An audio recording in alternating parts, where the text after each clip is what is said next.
Marcos, capítulo de número 5. Evangelho de Marcos, capítulo de número 5.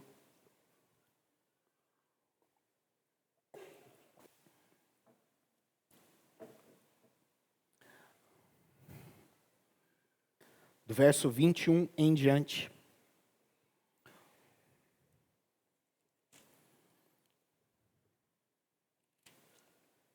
Nós vamos hoje encerrar o capítulo 5 desse evangelho. Peço que você acompanhe a leitura desse texto na sua Bíblia nesse momento. Tendo Jesus voltado de barco para o outro lado, reuniu-se em volta dele uma grande multidão, e ele estava junto do mar. Então chegou um dos chefes da sinagoga, chamado Jairo, e vendo-o, prostrou-se aos pés de Jesus, e lhe pediu com insistência: minha filhinha está morrendo. Venha impor as mãos sobre ela para que seja salva e viva. Jesus foi com ele. Uma grande multidão seguia Jesus, apertando-o de todos os lados. Estava ali certa mulher que havia 12 anos vinha sofrendo de uma hemorragia. Ela havia padecido muito nas mãos de vários médicos e gastado tudo o que tinha, sem contudo melhorar de saúde. Pelo contrário, piorava cada vez mais. Tendo ouvido a fama de Jesus, a mulher chegou por trás, no meio da multidão, e tocou na capa dele, porque dizia: se eu apenas tocar na roupa dele, ficarei curada. E logo a hemorragia estancou. E ela sentiu no corpo que estava curada daquele mal. Jesus, reconhecendo imediatamente que dele havia saído o poder, virando-se no meio da multidão, perguntou: quem tocou na minha roupa? Os discípulos responderam: o Senhor está vendo que a multidão aperta e ainda pergunta: quem me tocou? Ele, porém, olhava ao redor para ver quem tinha feito aquilo. Então a mulher, amedrontada e trêmula, ciente do que lhe havia acontecido, veio, prostrou-se diante de Jesus e declarou-lhe toda a verdade. Então Jesus lhe disse: filha, a sua fé salvou você. Vá em paz e fique livre desse mal. Enquanto Jesus ainda falava, chegaram alguns da casa do chefe da sinagoga, dizendo: sua filha já morreu. Por que você ainda incomoda o mestre? Mas Jesus, sem levar em conta tais palavras, disse ao chefe da sinagoga: não tenha medo, apenas creia. Jesus não permitiu que ninguém o acompanhasse, a não ser Pedro e os irmãos Tiago e João. Chegando à casa do chefe da sinagoga, Jesus viu o alvoroço, os que choravam e os que pranteavam muito. Ao entrar, disse: por que vocês estão alvoroçados e chorando? A criança não está morta, mas dorme. E riam-se dele. Mas Jesus, mandando que todos saíssem, levou consigo o pai e a mãe da criança e os que vieram com ele, e entrou onde ela estava. Tomando a criança pela mão, disse: Talitá cumi, que quer dizer: menina, eu digo a você, levante-se. Imediatamente a menina, que tinha 12 anos, se levantou e começou a andar. Então todos ficaram muito admirados, mas Jesus ordenou-lhes expressamente que ninguém o soubesse e mandou que dessem de comer à menina. Vamos orar? Ó Pai, obrigado pela Tua palavra e que o Teu Santo Espírito aplique essas verdades aos nossos corações. Nos instrua, fale conosco, que a Tua palavra nos traga esperança, Deus. É o que nós oramos em nome de Jesus. Amém. Amém. Você em algum momento já teve a impressão de que determinado tempo parecia demorar demais? Ou que talvez aquele mesmo tempo foi rápido demais? Por exemplo, um bom filme de 3 horas pode parecer passar rápido. Às vezes você está lá entretido com aquele filme, são 3 horas de filme, mas parece que o tempo voou. Agora, 30 minutos na fila de um consultório parecem levar uma eternidade. É estranho como é essa nossa impressão com o tempo. Às vezes parece que tudo está muito rápido, às vezes parece que tudo demora demais. Pode ser que você terminou a semana passada com a sensação que lhe faltou tempo para concluir tudo aquilo que você precisava concluir. É bem provável que ficaram algumas coisas pendentes para essa semana. E você pensou: poxa, se eu tivesse mais tempo, dava para ter concluído isso. Dava para ter feito isso. A nossa história ela fala de uma mulher que sofreu por 12 anos com uma hemorragia. 12 anos que, possivelmente, para essa mulher, podem ter parecido durar uma vida inteira. E, de fato, 12 anos foi exatamente a vida inteira da filha de Jairo, que morreu aos seus 12 anos. Talvez para essa criança e para os pais dessa criança, 12 anos foram muito rápidos. Poxa, eu pisquei e ela cresceu. Não é assim conosco, que somos pais, olhamos para os nossos filhos, piscamos e já estão eles aí. Andando, correndo, estudando, trabalhando. Talvez para aquela criança foi muito rápido, tudo voou. Agora tenta imaginar a agonia daquele pai, Jairo, em encontrar Jesus e esperar todo aquele trajeto até a sua casa. Deve ter sido uma agonia para aquele homem. Deve ter sido um desespero. Talvez aqueles instantes duraram dias, ou como dias, para ele.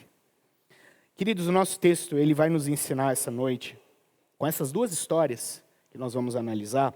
Algumas pessoas até analisam elas de forma separada, mas é importante vê-las juntas. Até por causa da própria estrutura do texto, a gente vai entender isso daqui a pouco. Mas o nosso texto ele nos ensinará com essas duas histórias que Jesus Cristo, nosso Senhor, Ele é misericordioso, Ele é poderoso, e Ele está cuidando de todas as coisas. Óbvio, no seu tempo, que não é o nosso. Mas Ele está cuidando de todas as coisas. Mas vamos lá para o nosso texto. Nós terminamos o texto passado com um pedido a Jesus. Lembra do nosso texto anterior? As pessoas lá da cidade de Decápolis fizeram um pedido a Jesus: por favor, saia desse local. Não queremos você aqui. Você nos trouxe problema já com esse endemoniado. Foi assim que terminou o nosso texto do sermão passado. E é interessante que agora o nosso texto ele começa: por favor, venha até a minha casa. É um outro pedido, completamente diferente. O primeiro é: saia daqui, por favor. Agora não, venha até a minha casa. Preciso da sua ajuda. Essa história dramática é um outro exemplo de uma espécie de estrutura que a gente chama, dentro da exegese, de estrutura sanduíche. São duas partes que estão divididas por um recheio. Nós temos uma história, a história A, que ela está dividida em A1, logo no início. Depois entra uma história B, que é a história da mulher com hemorragia.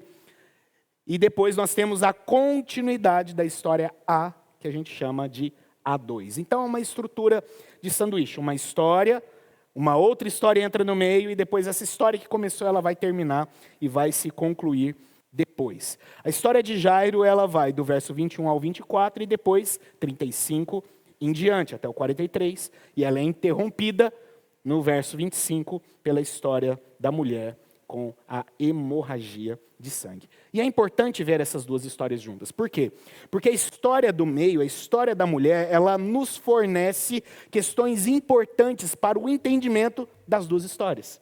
É interessante isso. Nós vamos ver algumas coisas bem interessantes. Um outro ponto aqui é que há uma relação entre as duas mulheres do nosso texto. Tanto a menina quanto a mulher da hemorragia de sangue. Existem elementos comuns que ligam essas duas histórias. Por exemplo, ambas as histórias são de mulheres curadas pelo toque de Jesus. As duas. Outro elemento também que acontece nas duas: ambas são chamadas de filha por Jesus. A doença da mulher e a idade da menina é a mesma, 12 anos de doença. 12 anos de vida. Em ambas as histórias, Jesus é recebido com repreensões. Nas duas histórias. Nós vamos ver isso daqui a pouco. Mas vamos lá. Primeira divisão, nosso texto ele vai ser dividido em 3 momentos. Primeira divisão, nós vamos perceber o mundo caído e a sua crueldade. E, de fato, o mundo em pecado, o mundo caído, o mundo que jaz no maligno, ele é cruel. O texto diz, a partir do verso 21 até o 26, que imediatamente um chefe da sinagoga atravessa a multidão. O chefe da sinagoga era o presidente, ou cabeça, ou líder da comunidade judaica local, de um local de culto, de adoração ao Senhor. A sinagoga geralmente era liderada por esse grupo de anciãos. E uma das responsabilidades desses chefes da sinagoga era de manter a ordem nessas reuniões. O homem que veio a Jesus, a quem Mateus não nome, mas Marcos e Lucas dizem o seu nome é Jairo, ele é um dos membros desse grupo, desses anciãos, desses homens que eram responsáveis pela ordem ali no culto. Como possivelmente ele estava ali morando em Cafarnaum, Jesus estava retornando para Cafarnaum, ele vai então até Jesus. E ele chega a Jesus com um pedido sincero, é o que diz aí o nosso texto. O pedido sincero desse líder da sinagoga é: minha filha está à beira da morte. Literalmente é isso que ele está dizendo. Ela atingiu o estágio final da sua doença, da sua enfermidade. Por favor, venha e ponha as suas mãos sobre ela, para que ela fique bem e sobreviva. Literalmente o pedido desse homem é esse. Venha, a minha filha já está no estágio final. Não tem mais o que fazer por ela. Coloque a mão sobre ela, para que ela viva, para que ela fique bem. Apesar de toda aquela multidão bajuladora que estava ali ao redor de Jesus, Jesus ele se mostra acessível. E ele entra no desespero desse pai solitário. E Jesus se compadece do desespero desse pai. E o texto vai dizer que então Jesus foi com ele. Então, sem um momento a perder, Jesus então agora é forçado a esperar. Porque no meio dessa multidão existe um outro suplicante, ou uma outra suplicante. Uma mulher com uma hemorragia, cuja desesperança é silenciosa, mas difícil, e não menos urgente do que é do pai com sua filha doente. O texto vai nos dizer que essa mulher, então, ela move-se discretamente em direção a Jesus. Na multidão que o apertava, que se acotovelava, ela se movia, então, no meio desse povo. No versículo 29, veja o que diz o nosso texto. Versículo de número 29, nos diz: e logo que a sua hemorragia, ela foi estancada e saiu do corpo e ela foi curada daquele mal. A ideia aqui, só para a gente entender um pouquinho do sofrimento dessa mulher, o termo que é utilizado aqui para dizer que ela foi livre do mal é uma expressão, no original, gráfica, que significa como se ela estivesse sendo açoitada, chicoteada, flagelada, em tormento por 12 anos. E ela estava livre daquele mal. Então era uma mulher que sofria silenciosamente, sendo chicoteada silenciosamente, sendo atormentada silenciosamente, sendo açoitada, flagelada silenciosamente. O sofrimento físico e da vergonha dessa mulher.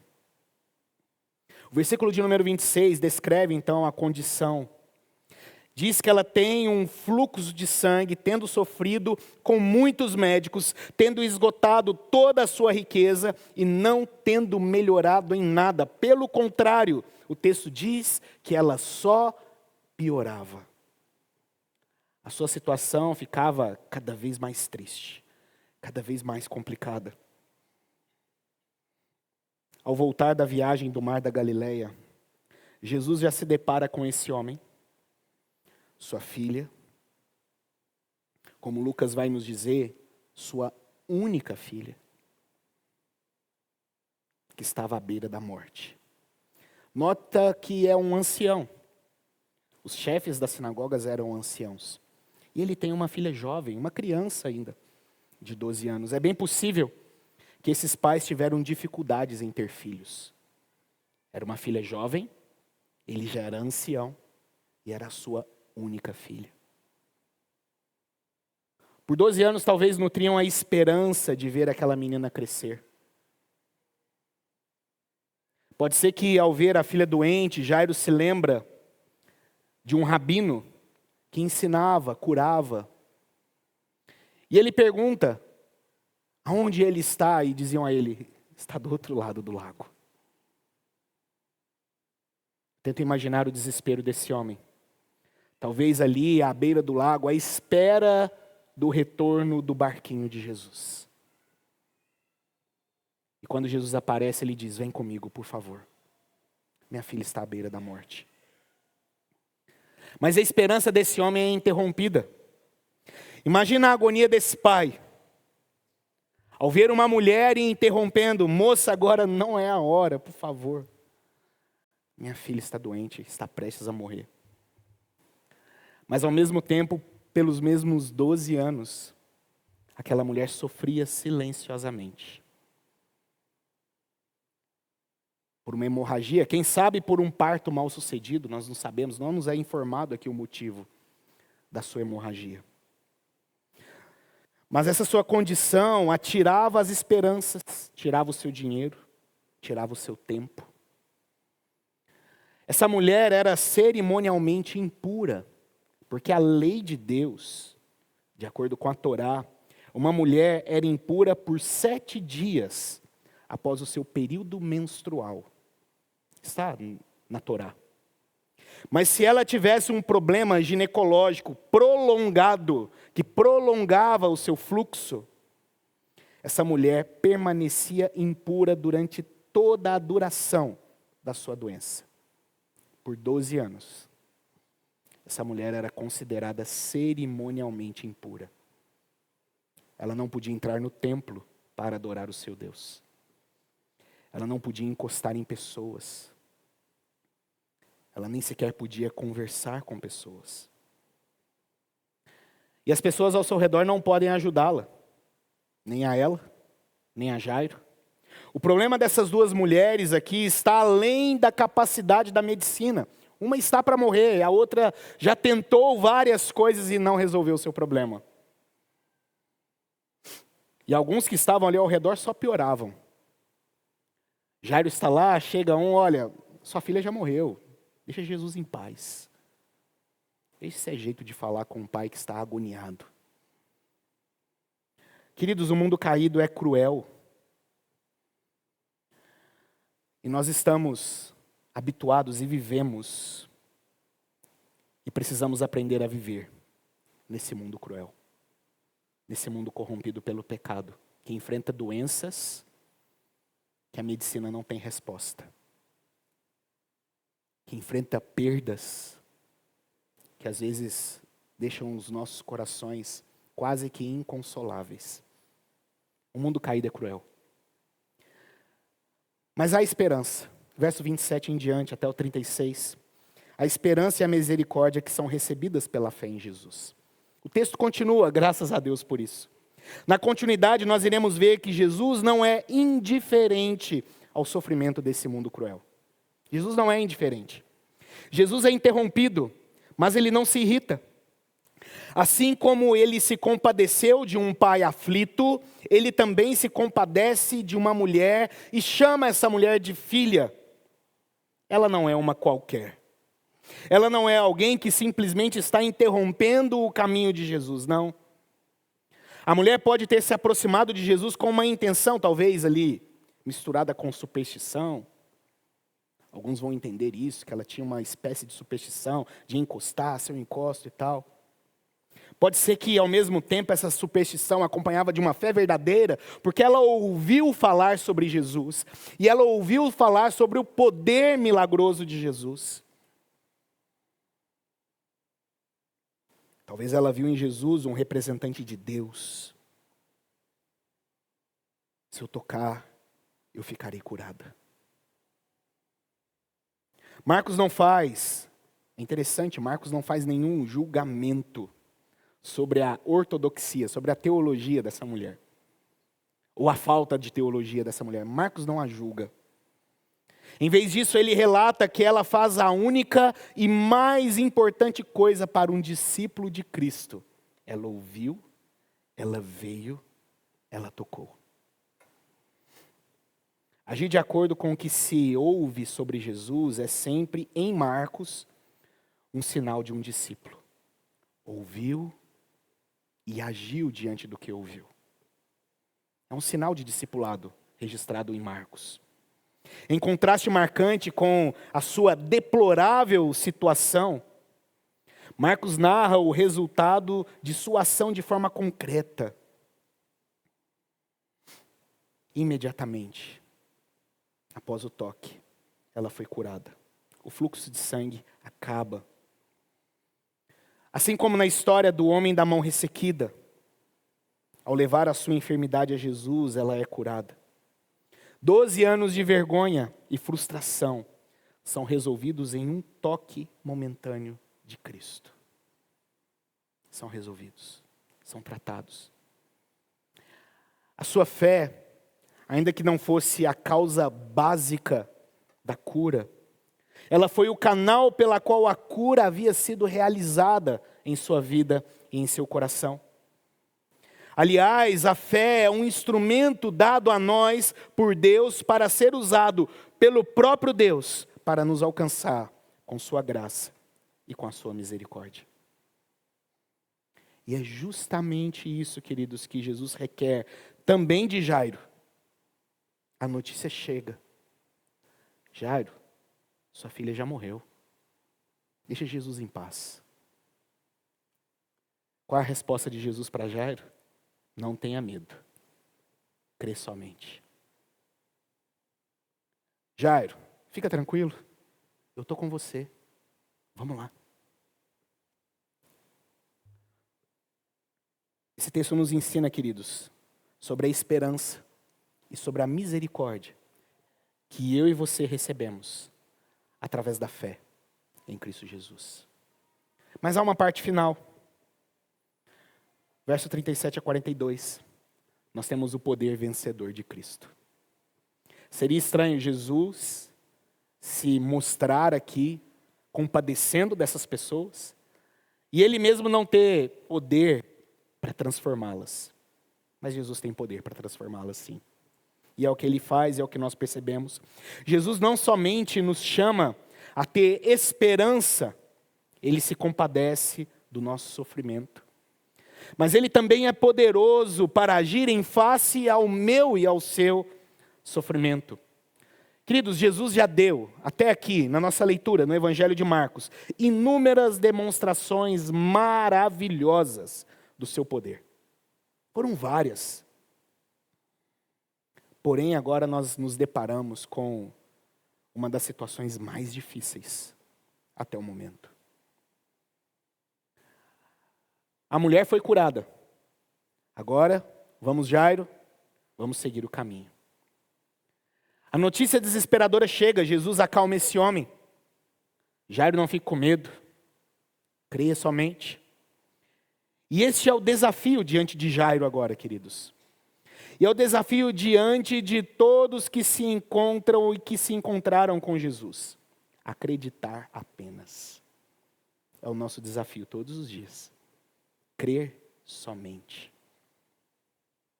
Crer no Deus que torna todas as coisas possíveis. É fácil isso? É fácil isso? Apenas uma coisa é necessária, Jairo. Creia. Creia. Mesmo com respeito a circunstâncias da sua filha, creia. Mesmo com respeito ao futuro que parece fechado para você, Jairo, creia. Queridos, a fé, ela não é algo que Jairo simplesmente tem. Mas é algo que tem o próprio Jairo. Porque foi dado a ele por Deus. A fé é dom de Deus.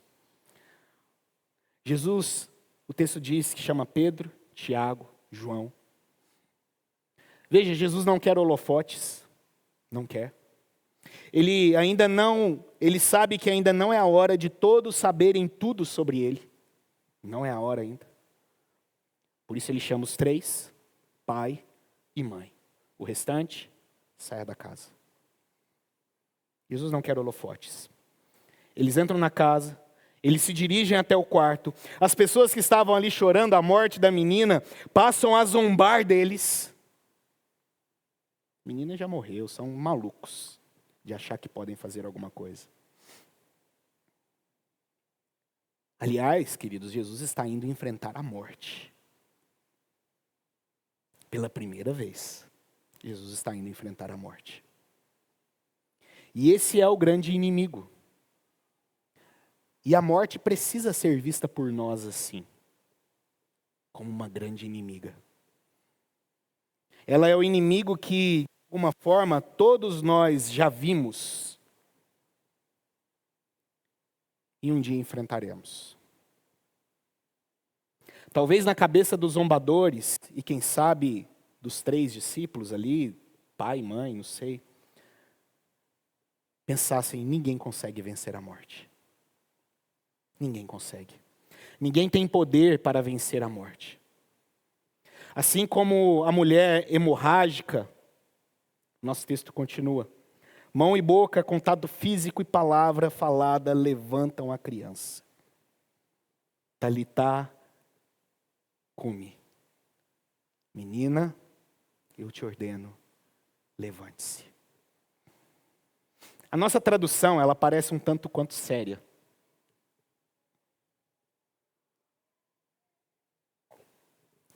Mas no original nós percebemos um pouco de carinho aqui. Na verdade, muito carinho. Porque o que Jesus está dizendo aqui, literalmente é: filhinha, levante-se. Está na hora de acordar. Com gesto de amor e carinho. Filhinha, está na hora de levantar. Já está na hora de acordar. O texto diz que todos ficaram admirados. E talvez, quem sabe, os discípulos, ou quem sabe eu e você, pensamos que esta é a maior demonstração do poder de Jesus. Mas eu acho interessante, tem um pastor presbiteriano norte-americano, o nome dele é Ligon Duncan. Ligon Duncan, ele analisando esse texto, ele diz algo interessante. Ele diz que Jesus foi específico em falar diretamente com aquela menina. Mas Ligon Duncan vai dizer que se Jesus apenas tivesse dito: levantem-se, todos os mortos, em todos os tempos, teriam se levantado ao mesmo tempo. Tamanho o seu poder. Esse é o poder de Jesus.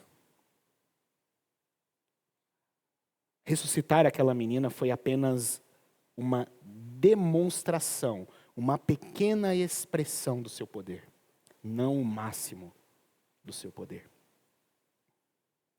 Meus queridos, são 2 histórias impressionantes aqui. E essas 2 histórias nos demonstram que nós temos um Salvador, que é misericordioso. Nós temos um Salvador que é poderoso e que no seu tempo, Ele cuida da crueldade e do sofrimento desse mundo. Mas eu gostaria de trazer algumas aplicações e, em primeiro lugar, lembrar a você, para não se esquecer, o mundo caído, queridos, é cruel. E nós precisamos entender isso. Precisamos ser realistas. Todos nós precisamos. O mundo caído, queridos, ele não é um playground. Não é. Ele é escuro, ele é difícil, ele machuca. E a Bíblia não esconde essa verdade. Por mais que algumas pessoas tentam florear tudo isso, mas não dá para florear quando a Bíblia é tão clara com respeito à crueldade desse mundo que nos cerca. A Bíblia é clara, brutalmente honesta com respeito a esse mundo. Ela não apresenta uma vida de conto de fadas. Ela apresenta o mal em sua verdade. Esse é o mundo que nos cerca. Muitos acreditam que a maldade é uma ilusão. A Bíblia não. A Bíblia diz que a maldade é uma verdade. O mundo caído, o mundo corrompido pelo pecado é voraz. É voraz. Continue acompanhando a nossa série sobre juízes. Nós vamos perceber o quão voraz é o nosso mundo. E, queridos, Marcos nos mostra os grandes problemas desse mundo. As grandes dificuldades que nós enfrentamos. Nos fala sobre demônios, doenças, lepra, paralisia. Foi o que nós vimos até aqui. Jesus está enfrentando todas essas coisas, todos esses males. Pessoas endemoniadas, pessoas doentes, leprosos, paralíticos. O mundo caído é cruel. E agora a morte. A morte. A morte não é natural. A morte é a maior de todas as afrontas contra o nosso Deus. Aliás, é assim que Paulo se refere a ela. Lá no capítulo 15 de 1 Coríntios. Onde está, ó morte, a sua vitória? Você foi derrotada de uma vez por todas. Precisamos entender, queridos, que não somos capazes de resolver todos os problemas deste mundo. Que as pessoas nada podiam fazer por Jairo. Nada podiam. Nem mesmo os médicos podiam curar aquela hemorragia daquela mulher, a situação dela, terrível. O mundo tem suas dores, e essas dores são amplificadas por causa da dureza do nosso coração. Ninguém aqui é estranho ao sofrimento. Queridos, eu sei que todos nós sofremos em alguma parte. Todos nós temos as nossas lutas. Todos nós temos as nossas dificuldades. Todos nós temos os nossos sangramentos. Todos nós. Todos os dias, pais perdem filhos enfermos. Todos os dias, pessoas lidam com doenças incuráveis. Todos os dias, alguém ouve: teu pai morreu. Tua mãe morreu. O teu marido, a tua esposa morreu. Todos os dias, o teu filho morreu. Todos os dias, pessoas escutam essas tristes verdades.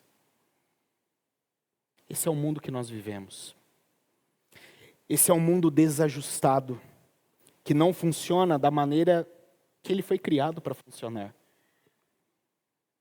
E é o que aprendemos aqui com Jesus e com a palavra de Deus, é que, como igreja, nós não podemos deixar de chorar e lamentar pela tristeza, pela dor e pelo sofrimento desse mundo caído. É o que precisamos fazer, queridos, chorar com os que choram, enfrentar esse mundo cruel. Foi o que Daniel fez e fazia todas as noites ao se lembrar do seu povo. Ele orava, lamentava pelo sofrimento do seu povo. É o que Jesus faz ao olhar para Jerusalém e orar e lamentar pelas dores de Jerusalém. Jerusalém, Jerusalém, como eu quisera reunir vocês. Nós precisamos entender e chorar, queridos. O mundo que nos cerca é cruel. É difícil. Mas graças a Deus que Jesus não é indiferente ao nosso sofrimento. É o que a gente aprende aqui. Nós precisamos entender que Cristo não ignora a dor desse mundo. Ele não ignora. Jesus não veio tratar sintomas, óbvio que não. Ele veio tratar o real problema, que é muito mais sério. Muito mais sério. E que pode ser entendido também como o causador de todos os nossos dilemas e dores. O problema do pecado. Porém, enquanto caminhava para a cruz e para a resolução desse maior dos problemas, nós vemos vislumbres do poder de Cristo. Mas perceba, isso não quer dizer que ele é indiferente ao sofrimento. Jesus não é. Ele se importa, ele age, ele cuida. Sabe, queridos, isso me ensina algo muito importante. Que eu e você, como cristãos, como igreja, ao exemplo de Jesus, não podemos também ignorar a dor e a aflição daqueles que nos cercam. É o que Jesus nos ensina. Não podemos ignorar, não podemos fingir não ver. a dor dos que nos cercam. Faz parte do nosso crescimento, faz parte do nosso processo de santificação, olhar para esse mundo com os olhos de Cristo. Olhar para o sofrimento das pessoas com os olhos de Jesus. Faz parte do nosso processo de santificação e de vida. Jesus olha, se compadece e age. Jesus vai com alívio, e queridos, podemos ser os instrumentos de Deus para levar alívio a muitos que nos cercam e sofrem. Você pode ser um instrumento de Deus para isso. E é bom quando nós vemos a igreja agindo. Quando ali no grupo, alguém passando por alguma dificuldade, logo alguém se prontifica a ajudar. Faz parte da nossa vida como igreja. Faz parte da nossa vivência como discípulos do Senhor Jesus. Podemos fazer muitas coisas, queridos. Jesus nos ensina que Ele mesmo, não é indiferente ao sofrimento. E nós também não podemos ser. Não podemos ser de forma nenhuma. E por fim, o texto nos ensina sobre a fé, que faz diferença. Você notou que tanto a mulher quanto a Jairo, Jesus fala de fé. Jesus fala de crer. E é algo difícil. Eu sei que é difícil. Mas entenda, eu gostaria de trazer ao nosso entendimento e relembrar com você aquilo que a Bíblia nos ensina sobre fé. Primeiro, fé não é algo irracional. É a primeira coisa que a gente precisa aprender. Não é. A fé não é aquela ideia de não ter nenhuma razão para crer, então eu dou um salto no escuro. Fé não é isso. Fé não é a última saída. Não tem mais motivos, não tem mais razão, só me resta fé agora. Então eu pulo no escuro e vamos ver o que acontece. Não, isso não é fé, segundo a Bíblia. Fé também não é pensamento positivo. Não é acreditar, jogar para o universo e esperar receber algo em troca. Não, não é isso. Eu creio. Não, não é isso. Fé não é pensamento positivo. Não é isso que a Bíblia ensina. A Bíblia ensina que fé envolve primeiramente conhecimento e entendimento sobre Jesus. Porque eu sei quem é Jesus. Eu creio em Jesus. Porque eu sei quem é Jesus, eu tenho fé em Jesus.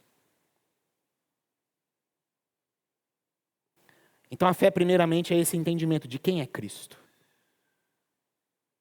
Do seu ser. Do seu poder. Dos seus atributos. A mulher e Jairo, sabiam disso. Ouviram, conheceram sobre Jesus.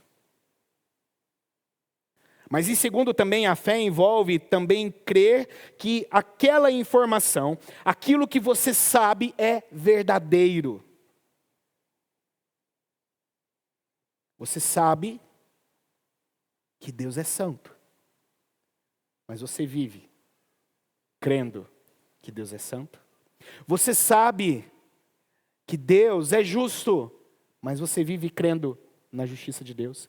Você sabe que Deus, Ele é provedor, mas você vive crendo na providência de Deus?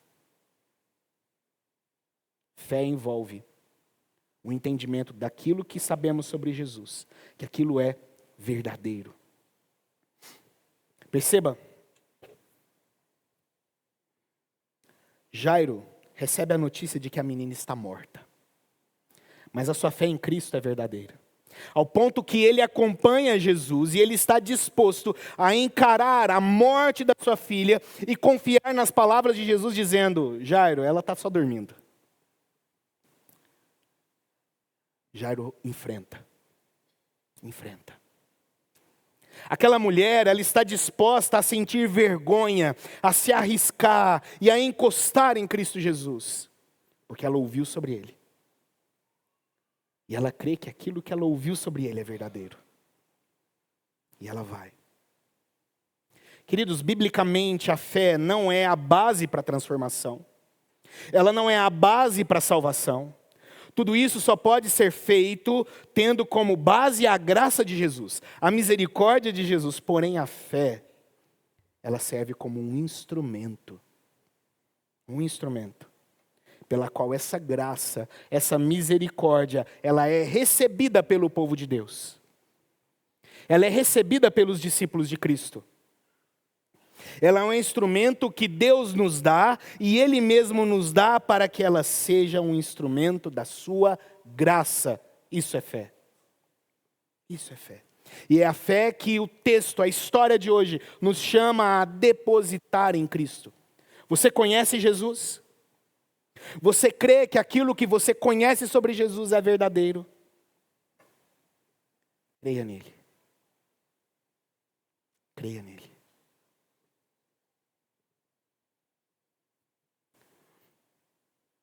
Nós lemos no início, queridos, e aqui eu encerro, no Salmo 50, verso 15. Invoque-me no dia da angústia, e eu o livrarei, e você me glorificará. Meu querido, esse é o ciclo da vida.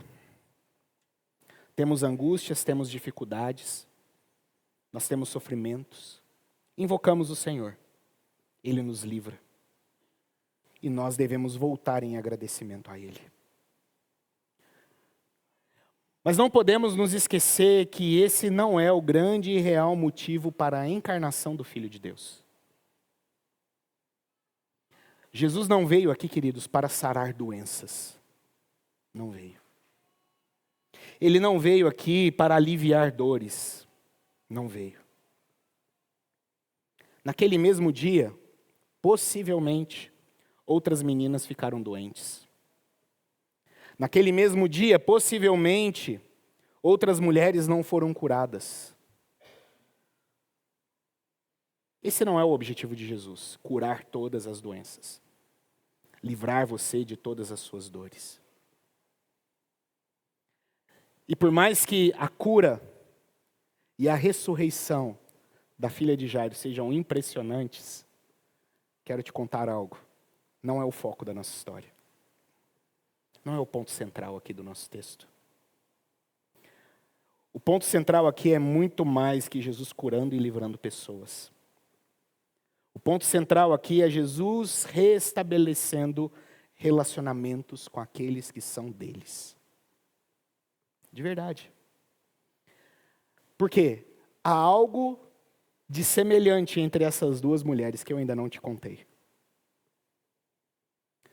As duas mulheres da nossa história, elas chegam até Jesus e elas colocam Jesus em contato com a sua impureza. As duas. Uma hemorragia, um cadáver. Pela lei era proibido se tocar nisso. A pessoa ficava impura. Porque tanto a hemorragia quanto um cadáver eram considerados impuros. Aliás, todos os três personagens do capítulo 5, vamos trazer de volta o endemoniado, também alguém impuro. E todos os três diante de Cristo.